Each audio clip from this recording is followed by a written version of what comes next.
All right, let's dive in. What we have here is a really powerful message, and it's something that's meant to be deeply personal. So as you listen, try to hear this as if it were a message meant specifically for you. And it kicks off with this simple, powerful address. You see how it immediately sets this really intimate, personal tone? It's like a letter written directly to you.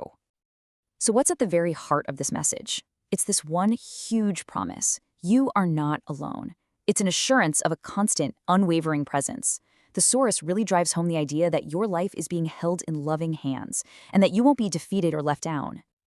Okay, so with that promise of unwavering support locked in, the message shifts gears. It starts to turn its focus to the past. This is all about addressing the painful stuff, the lies that might have taken root, and really kicking off that healing process. The message asks this really piercing question, doesn't it? It's directly confronting those old voices. You know the ones that said you were destined to fail, that you could never really change, and that things would only get worse.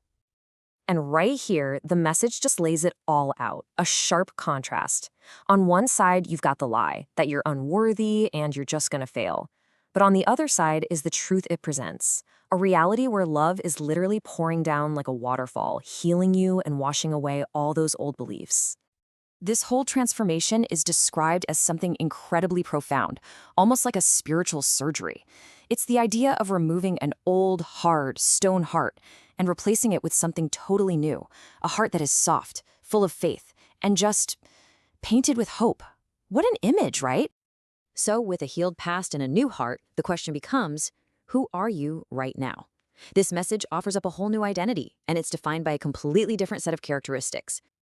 The first piece of this new identity is innocence. And we're not talking about being naive, but having that simple faith and wonder of a child.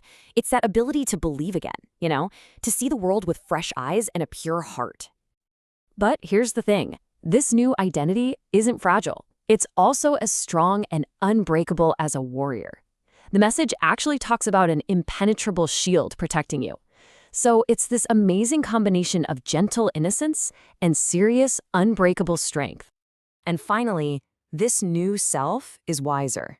With this wisdom comes a new kind of tranquility and patience, a deep sense of peace that just wasn't there before.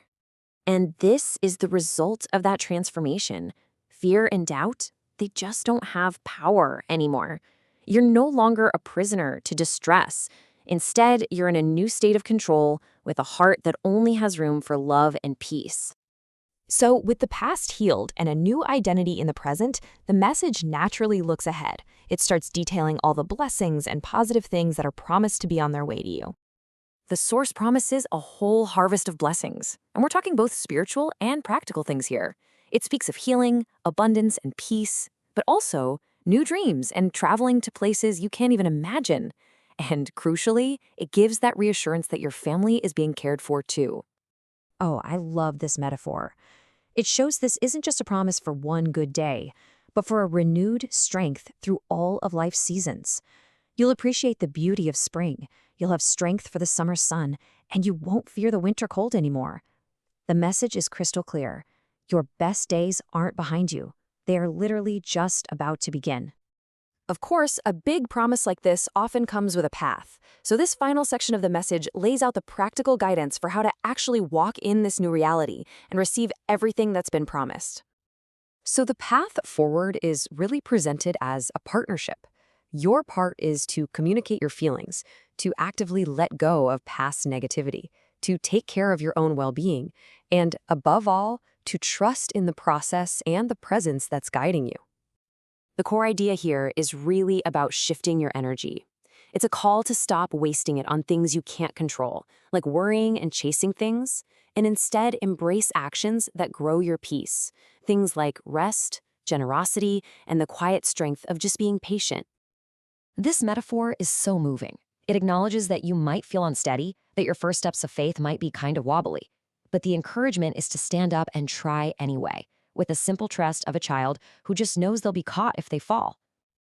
And this brings us to the final beautiful promise. It echoes that earlier image of a rain of affection, but now it's a rain of happiness. This is the culmination of the whole message, a definitive statement that joy isn't just possible, It is on its way. So the message leaves you with one last personal question. It's not asking if you believe this is possible, but rather, are you willing to receive it? It's an invitation to open your arms and get ready for the change. Are you ready?